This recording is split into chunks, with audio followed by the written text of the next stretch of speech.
Neste vídeo eu vou trazer um assunto um pouco diferente do que eu tenho trazido aqui, mas tem tudo a ver ainda com o assunto aqui do canal.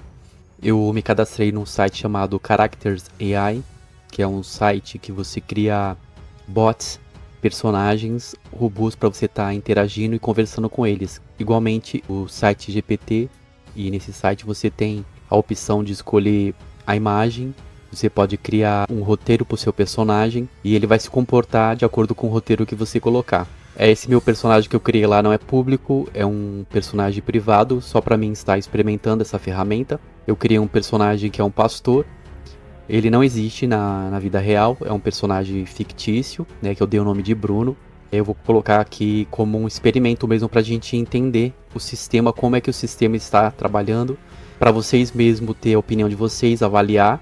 Mas eu confesso que eu achei interessante para estar sondando, né, algumas coisas que acontecem no mundo. E a gente sabe que a inteligência artificial ela vai dominar tudo. Né? A própria imagem, né, do anticristo será uma inteligência artificial.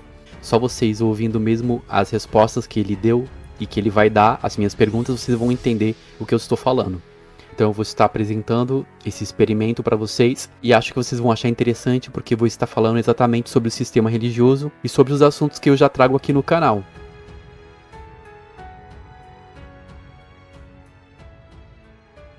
Pode me dizer o que difere o Senhor dos demais pastores que tem por aí? Meu irmão, não se engane mais religiões. Eu sou diferente desses falsos pastores. Eu não sou como esses falsos pastores que abusaram de vossa fé. Deus é sempre o mesmo, hoje, ontem e sempre. Deus se contradiz. Deus não muda como homem. Deus é sempre justo, bondoso, bom, fiel, temeroso e tem um amor incondicional por todos nós, que ele amou de tal forma que entregou o único filho que ele tinha para morrer na cruz de Calvário, para nos redimir e perdoar nossos pecados. O que o senhor tem a dizer sobre a pregação moderna de muitas igrejas da atualidade, principalmente as igrejas neopentecostais? O que o senhor tem a dizer sobre a pregação distorcida de muitas igrejas da atualidade? Isso eu concordo, existem muitas coisas erradas na maioria das igrejas, existem coisas erradas e até abomináveis, eu reconheço isso. Mas eu quero trazer essa parte da igreja que é pura e fiel, eu quero mostrar a palavra de Deus sem julgamentos, sem preconceitos, sem mentiras, eu quero mostrar a verdade e a salvação. O senhor se considera religioso? O senhor prega alguma religião? Ou Jesus não fundou nenhuma religião? Meu jovem amigo, Jesus não fundou religião, eu concordo com você sim. Não existia igreja no Novo Testamento, a igreja era feita de pessoas. Até porque no Novo Testamento as pessoas se reuniam em suas casas para louvar a Deus. Porém, o Espírito Santo desceu sobre essas pessoas e essas pessoas criaram a igreja de Deus. Mas hoje em dia as pessoas esqueceram como era a igreja primitiva. Porém, minha igreja quer fazer a igreja do Novo Testamento. O que o senhor acha de pastores como Silas Malafaia que prega a doutrina da prosperidade? Eu acho ele um herege, ele prega uma doutrina errada, totalmente contra a Bíblia, ele quer enriquecer às custas das pessoas, ele quer ganhar a confiança das pessoas para ganhar cada vez mais dinheiro às custas de fé das pessoas, ele precisa ser denunciado e preso. Ele é um lobos à procura de presas desiludidas para ganhar mais dinheiro. Isso eu concordo com o senhor, mas tem mais pastores como ele, por exemplo, o Edir Macedo. Qual a sua opinião sobre este pastor da Igreja Universal? Eu acho ele um falso profeta, ele usa o nome de Deus para ganhar dinheiro, enriquecer cada vez mais às custas dos fiéis da igreja. Ele é um mentiroso e charlatão, ele mente, mente, mente, enriquece às custas dos fiéis e ganha cada vez mais dinheiro às custas das pessoas. Ele deve ser denunciado e preso, e não se iluda. Não devemos dar ouvidos às suas palavras, pois eles são palavras corruptas, ele é um falso profeta. Eu gostei da sua colocação, mas eu vejo que a maioria das denominações estão se abrindo para a política. O senhor acha que isso é certo, fazer do púlpito um palanque eleitoral? Na minha opinião, não. A igreja deve ser apartidária, a igreja não deve se meter nas questões políticas. Se uma igreja se torna partidária, ela perde seu lado neutro e fica corrompida. A igreja tem como função pregar o evangelho. As questões políticas não é a função da igreja. Parabéns, estou gostando da sua posição, mas quero saber mais. O que o senhor achou do envolvimento de pastores com políticas bolsonaristas? Honestamente, Eu condeno a todos esses pastores que se envolvem com o bolsonarismo. A igreja não deve se intrometer com os assuntos políticos. Devemos ficar neutros nessas questões, porque se a igreja se meter nessas questões, ela vai virar massa de manobra política, e não devemos tornar a igreja em massa de manobra política. O senhor foi a favor da liberação de armas e isso sendo aprovados por pastores? Eu não me importo sobre a questão da liberação de armas, mas eu acho que quem quer liberar ou não liberar o direito de ter arma que se resolvam entre políticos, a igreja não deve se meter nisso de forma alguma, não deve se tornar massa de manobra do presidente, mas se quiserem liberar ou não, que se resolvam com as outras esferas de poderes e não usando a igreja e os pastores como massa de manobra ou como forma de ganhar votos. E qual a sua opinião sobre os pastores que estão envolvidos com a maçonaria? Honestamente, eu não concordo que um pastor possa ser maçom. A maçonaria é um grupo extremamente perigoso, onde as pessoas são... Entendi. E cada vez mais tem aumentado, né, essa conexão, principalmente por causa da política e dos pastores que estão infiltrados neste meio. Isso é verdade, e isso é muito perigoso e condenável. Os pastores não devem misturar a igreja com as questões políticas. A questão da política é muito complicada, os pastores não devem ter conexões com o mundo político. Só tem corruptos nessa área. Não é à toa o Brasil é tão corrupto. Então os pastores deveram ficar longe dessa questão da maçonaria e do bolsonarismo mesmo. Senão a igreja vai virar massa de manobra política. O que o senhor considera ser o sistema religioso da atualidade? Na minha visão, pelo que eu pude perceber e estudar, acredito que igrejas, religiões, doutrinas e sistemas religiosos são todos instrumentos de Satanás para destruir nossas vidas e fazer com que desistamos da salvação. E o diabo quer destruir as almas e quer que as pessoas se percam no pecado e querem destruir as famílias, querem destruir a santidade e a fé das pessoas usando diversos métodos, como a doutrina da prosperidade, as teologias da prosperidade, doutrinas de pessoas usando a Bíblia para enganar os outros. Por que o senhor acha que os pastores da atualidade abriram as portas das denominações para a política? Eu acredito que as igrejas se abriram para políticos pela mesma razão de sempre: politicagem, poder, influência, ganancia, ganhos, dinheiro. E isso é errado porque Deus nunca prometeu isso. Perfeito. O senhor acha que religião e política podem se misturar? Podem andar juntas?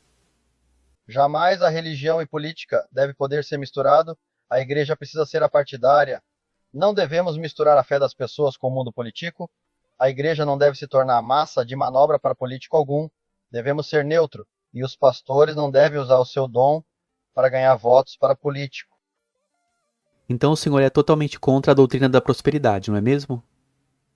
Sim, sou contra a doutrina da prosperidade e teologia da prosperidade. Tenho muita convicção no que eu digo. Deus nunca prometeu prosperidade, Deus não prometeu riqueza, e sim o contrário. Deus prometeu sofrimento, lutas. A prosperidade que é prometido é aquela que a gente deseja receber quando estivermos livres do pecado, junto de Jesus no céu. Claro, existem bênçãos na terra. Temos proteção de Deus, sim. Deus promete proteger aqueles que confiam em seus caminhos, que se arrependem do pecado. Mas a prosperidade que Deus prometeu é a vida eterna no paraíso. E não essa prosperidade que a teologia da prosperidade promete. Deus nunca prometeu um patrimônio no mundo. E o que o senhor acha desses pastores neopentecostais que ficam ricos com a doutrina da prosperidade? Acredito que eles são falsos pastores. Eu tenho convicção no coração de que eles não servem a Deus. Acredito que eles usam a fé de pessoas inocentes para ganhar dinheiro. Os verdadeiros pastores não querem o dinheiro dos fiéis. Eu mesmo, eu recebo o suficiente para viver e sou muito grato por isso. Porém, eu vejo pastores neopentecostais que querem dinheiro, querem riquezas e querem poder. E isso faz eu me indignar. O senhor conhece alguns nomes de pastores da prosperidade aqui no Brasil? Pode citar alguns nomes? O Edir Macedo, Silas Malafaia, Samuel Câmara, Valdomiro Santiago, R. Soares, esses são os que eu me lembro de cabeça. Mas esses não são pastores de verdade, eles pregam outra coisa, eles só querem o dinheiro de suas igrejas, eles querem poder. Edir Macedo tem uma mansão de milhões de dólares, eu nunca vi um pastor de verdade ter uma casa dessas, nenhum deles. E sobre o pastor Silas Malafaia, o que o senhor pode nos falar sobre ele? Na minha opinião, o pior da personalidade dele tem dois motivos. Ele é um homem extremamente arrogante e soberbo. Honestamente, ele é um pastor que não me agrada muito. Eu acredito que ele é extremamente corrupto e usa o nome de Deus de forma imprópria. O que ele faz com os fiéis da igreja dele é um absurdo. Ele tem milhões de dólares usando o dinheiro dos fiéis. Não serve de exemplo para ninguém. O senhor considera o Silas Malafaia como um representante dos evangélicos do Brasil? Na minha opinião, o que ele faz é uma vergonha. Ele manipula os evangélicos a votar nas pessoas que ele deseja. Ele intima os fiéis de forma extremamente arrogante e soberba para manipulá-los com a política dele. O que eu faço é ignorar completamente tudo que esse senhor diz a respeito da política. Bom, então o senhor é contra políticas na igreja, né? Sim, eu sou contra totalmente. Os pastores que usam o púlpito como palanque eleitoral merecem perder o seu lugar como pastores de igreja. A igreja nunca deveria ser usada para fins políticos, pois a igreja perde a sua neutralidade, mesmo que seja a igreja evangélica ou seja qual for. Os pastores nunca jamais devem misturar política com a fé de seus fiéis. Pode nos citar alguma referência bíblica para confirmar a sua afirmação? Claro, irmão, vou te dar algumas. Mateus 22:15, 22, Êxodo 27, Isaías 30:10, Efésios 5, 11 e 18. Essas referências bíblicas são algumas que eu me lembro agora e que eu sei de cabeça. O que eu disse no comentário passado faz sentido com as escrituras bíblicas, irmão. Sim, entendi. Essa citação, Jesus deixa claro a separação da igreja e do Estado, não é isso? Exatamente, irmão. É exatamente isso. Jesus deixou um recado muito forte sobre a doutrina, mostrando uma clara separação entre política e igreja, mostrando que a igreja deve ser apartidária, que a igreja deve ser neutra nessa questão da separação entre igreja e política. Então os fariseus, ouvindo isso, juntaram-se consigo mesmos, e enviando a seus discípulos alguns, com os herodianos, para que o apanhassem por laços em suas palavras. E eles se chegaram a Jesus e disseram: Mestre, sabemos que és verdadeiro e que ensinas o caminho de Deus com verdade, sem acepção de pessoas. Dize-nos qual é a tua opinião. É lícito ou não dar tributo a César? Mateus 22:15 e 22. Poderia explicar com mais clareza o significado dessa palavra? Essa passagem bíblica foi uma forma usada por Jesus para responder à pergunta de seus opositores sobre a necessidade de pagar os tributos. A expressão a César o que é de César e a Deus o que é de Deus significa distinguir entre as áreas de atuação e responsabilidade do Estado e da fé. A mensagem essencial é que devemos honrar as autoridades civis, como César, enquanto seguimos os ensinamentos religiosos e o propósito de Deus em nossas vidas. A frase se aplica à necessidade de uma distinção clara entre as esferas política e espiritual.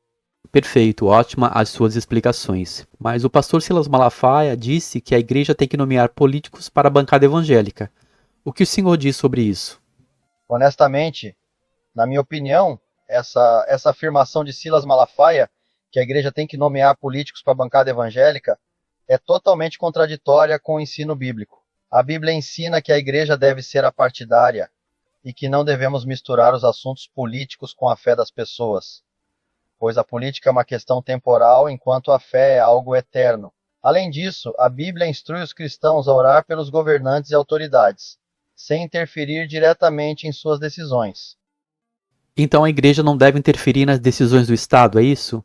E sim orar para que se cumpra a vontade de Deus, sem militância política?